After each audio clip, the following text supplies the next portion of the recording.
మనిషి ఎమ్మెల్యే మనిషి అని మమ్మల్ని ప్రాణం తీస్తున్నాడు. ఎమ్మెల్యే మనిషి అని లేడీస్ వాడుకుంటాడు సార్, లేడీస్ వాడుకుంటాడు.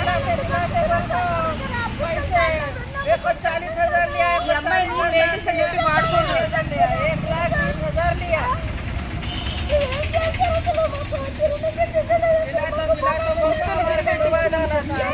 కూడా గిరిపెట్టించిన వాడికి ఇప్పటికి బెదిరింపు కాల్స్ వస్తున్నాయి, ఇప్పుడు కూడా బెదిరింపు కాల్స్ వస్తున్నాయి. ఇది బయట పెడతానంటే మమ్మల్ని చంపేస్తారంట.